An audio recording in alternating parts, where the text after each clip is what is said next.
I? Yeah. I'm one of the police officers that works in the building. Is it? Have you got some ID? Have you got any ID? Okay, you're a police officer asking me. I don't need ID. Right, I'd like to know what you're doing flying a drone in the police car park. Because I wanted to.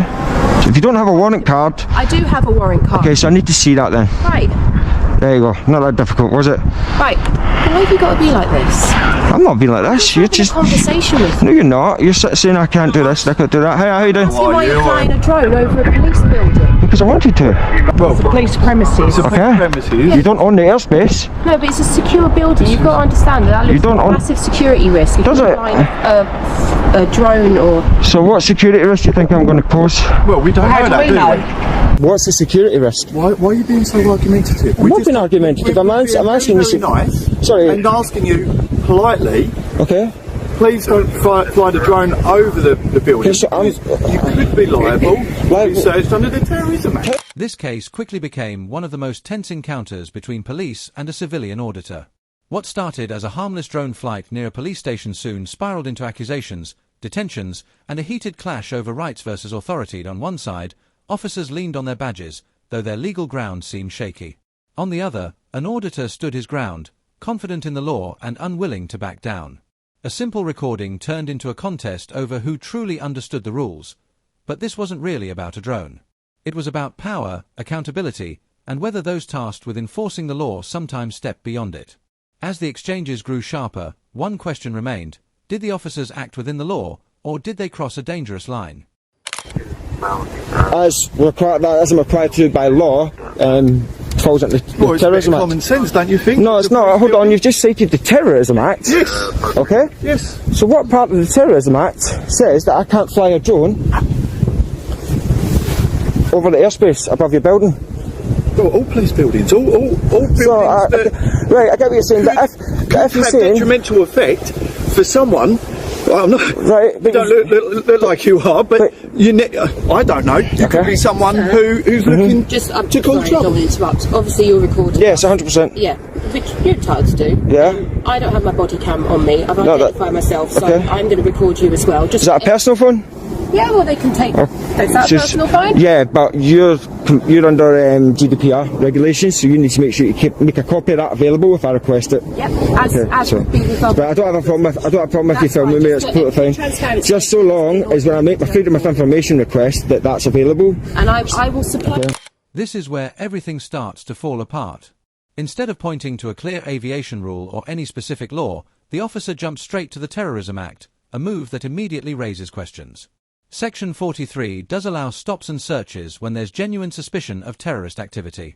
But does someone flying a small drone in open air really fit that standard? Clearly not. By choosing this route, the officer exposed the gap between law and authority. Instead of relying on drone regulations or safety rules, he leaned on the heavy label of terrorism, a choice that felt more about control than enforcement. The moment draws a sharp contrast between protecting the public and stretching powers just to shut someone down. And it leaves one key question hanging: did the officer actually believe terrorism was at play, or was he simply bluffing to intimidate the drone operator?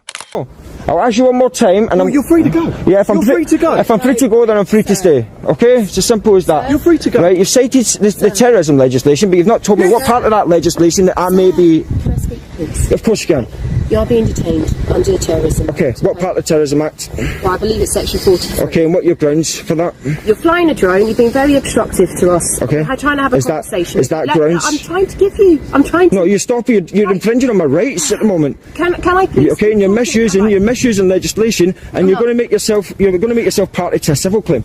And then there'll be professional standards involved. I would rather be safe than sorry. You're flying an aircraft over a police building. Correct. Technically, I didn't go over the police building. No, I won't let you finish because you're infringing on my rights at the moment. Ferguson. I'm based at Bow Mounted Branch Stables. I've shown you my warrant card, yet again, because obviously you're going to want to see it again. There is my warrant card. Okay, I've told you you're being searched. You're not talking about being searched. Right, you're detained. You're unlawfully searching me. I'm not unlawfully. You're unlawfully searching me. Why are you grabbing me like that? Because Then comes a surprising twist that changes the tone of the encounter.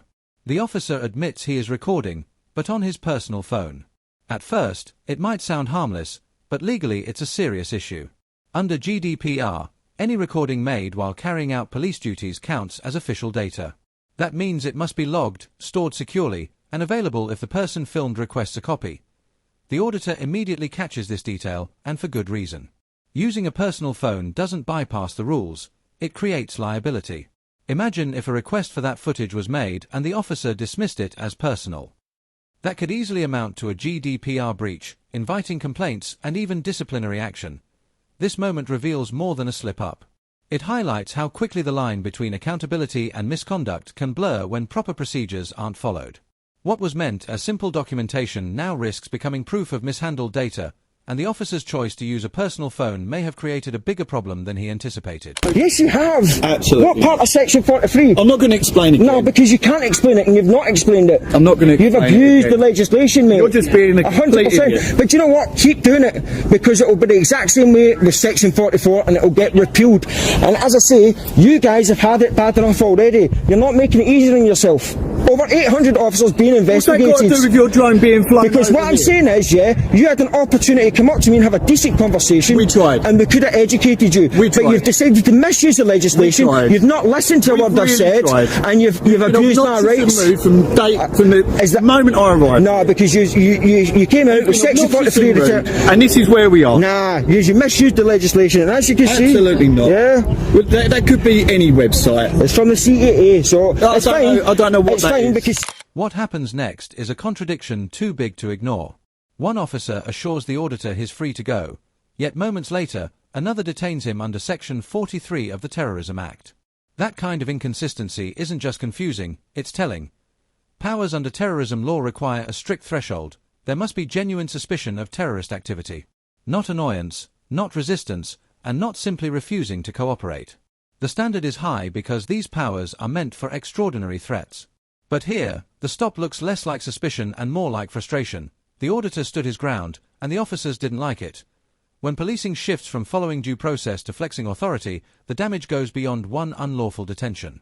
It erodes public trust. Which leaves the bigger question. Was this about safety, or was it an attempt to silence someone who dared to assert their rights? Well, look at I've got my operator ID with on the We drone. would do exactly the same if we were Okay? police officers. When she came up and interrupted me from flying the drone, I said to her, I'm flying an aircraft, give me a minute and I'll land it, and I landed it straight away, did I not? There you go then. So I know what I'm talking about. What about all these You don't, you private haven't got a clue. What about all these private Where's my windows ID? Let me go. I'm going to get your ID in a second. What about all the private windows? Sorry. The reason that you were stopped isn't because you're flying the drone. Yes, it was. No, It's on camera. It's not. Well, so what is it then? Oh my God. You're not listening. So I says to you, if I go out on the pavement and fly my drone from there, is that okay? And you went, no. Is that not what I said? Is that not what I said? Is that not what I said? If that's the case, I'll go out on the pavement over there and I'll bring the drone back up and put it back over your building. Why would you do that when we've just explained the reasons why? Is that not what I said? You're clearly not going to let No, me. because you're chatting nonsense. I'm not. You're havering. You're not free to stay because this is. Why am I not? If I'm free to go, I'm free to stay. This is private Okay, property. so You are close it not off free to then. I've got an stay. implied right of access. No, you don't. haven't. Section You don't 33 of the need Criminal to Justice be Act, over there. 1970. By this stage, the encounter almost drifts into comedy, if the stakes weren't so serious. The auditor calmly pulls up the Civil Aviation Authority's official website, the very body responsible for UK airspace rules. Instead of treating it as valid guidance, the officer dismisses it with, "That could be any website." It's like ignoring the highway code during a traffic stop simply because the officer doesn't like what it says. That refusal doesn't just show doubt, it exposes a worrying lack of training. If you're detaining someone under terrorism powers, the least you can do is acknowledge the regulator's rulebook. But rather than reassess, the officer digs in deeper. What unfolds looks less like lawful policing and more like a tug-of-war over authority, with evidence ignored and the law pushed aside. This moment lays bare the core conflict, knowledge versus power, and what it means when those enforcing the rules won't follow them. In here. Not a public car park. But why is it open to the public? Because I've told Where does you. it say no Sir, entry? I've told Where you. is your We have to gate? have emergency Jog access on. for the See you residents later. of the You're going to leave house. before I do. You please go now. Or else what? Otherwise, I will use usual force to escort you off the private property. And if you do that, that's fine. I will not resist. I will not fight back. But then you'll have another civil claim. No, because it will be reasonable. Do you want to bet? Listen, 100%. You're so angry. Because look at the state office. These have used Section 43 illegally to stop and search me illegally. At the very beginning. If that was me... Don't touch my stuff. Don't touch my stuff. you Put take it your back. phone, please? No, put it back on the floor. Right, We'll we're take it going. this Come on, side then. we're going to leave. We're going, sir. Thank you. No, Right, use so reasonable force, to escort yeah. you off private property. It's not private property. Who It owns is the police? private Who pays property. for the police? Not you. No, actually I do. My taxes pay for the police. Okay. So I'm going to go on the pavement and I'm going to lift my drone up there. Then what? Then what are you going to do? I'm now on public, aren't I? So I stand on the pavement. What are you going to do then? Please go. No, I'm not going anywhere. Okay, you can stay here, but you're not flying your drone over the place. Do you want to bet? Do you want to bet? This is the point where the officer's credibility completely unravels. After admitting no offence had been committed, they still tell the auditor he cannot fly his drone over the station. Think about that. He's been detained, checked, and cleared, yet instead of walking it back, the officers create a brand new rule on the spot. That isn't law enforcement, it's saving face. It's like losing an argument and inventing a fresh excuse just to stay in control. And this is exactly why these encounters draw so much attention online. They expose power being used without legal basis, where the image of authority matters more than the reality of the law. Moments like this don't just annoy one person, they chip away at public trust. Because if rules can be improvised whenever convenient, the bigger question becomes clear. Are officers really upholding the law, or simply enforcing their will? What's trying to stop me flying my drone perfectly legally? You don't even know the legislation. You've not got a clue. Well, why are you being like this? Because you've illegally stopped and searched me under 43. It's absolute common sense. It's not common sense. Fly Listen, a drone over a government building because of security let me reasons. just all I inform know, you something. you could So be you keep going talking back over me, you to- muppet. Shut up. Shut up. How about You that? could be Shut your going mouth. back Shut to up. a terrorist Shut up. organisation, for Shut all up. I know, Okay. to give them Okay. information about certain buildings. So do you suspect So me it of being a makes terrorist? perfect Do sense. you suspect me of being a terrorist? Well, maybe. Do you? You've already searched me. Did I allay your fears? Maybe, because you're adamant that you want to put your drone Yeah, above I do. the... Yeah, I am. Well, you don't want to listen. You're I going tried showing to you. end up going into a cell. That's fine, mate. And then I'll have you done for false imprisonment. And the CPS will turn and say we've nothing to charge him with. Because they'll know the legislation and they'll say what he was doing was perfectly legal. So lock me up. I want you to. Because at the end of the day, it is you that will suffer when the professional standards... Yeah, 100% it will. Professional standards will come knocking. We are just doing our jobs. No, you're not. You're abusing the legislation, sir. What part of Section 43... You've still not answered the question I asked ages ago. What part of Section 43 doesn't allow me to fly a drone?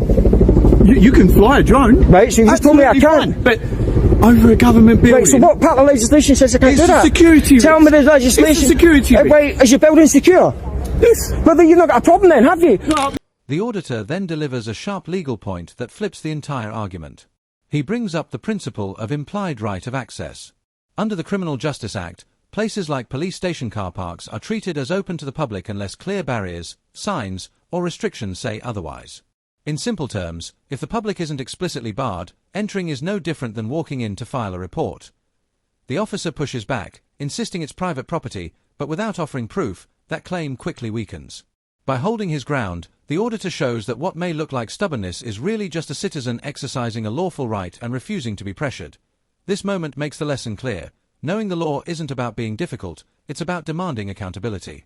And here, the auditor's calm confidence exposed the gap between real authority and assumptions dressed up as law. Who owns the airspace? Are you mapping it for a Stop terrorist chatting organisation? nonsense, man. well, you're chatting Use nonsense your to me. common sense. You say that to You me. use your common sense. Why are you shouting at me, public servant? Why are you shouting at Wind your me? neck in. Wind your neck in. Jog on, go and do your job. Sir, Yeah, you don't I like am it. gonna do my job. You don't like I'm it. gonna ask you to move no, on. I'm free to go. I'm free to stay. How about that? No. Yes, Jog on. It's a public You jog place. You jog on. See you later. We have been nothing but nice You've to you. just abused You're the one who's Section been rude and 43. obnoxious. You've abused Section 43 of the legislation, and she felt me up. I didn't fill you up. I'm the one that Shut up. searched you, okay? So if you're going to have a problem... See you later, Muppet. Told you you would leave before me.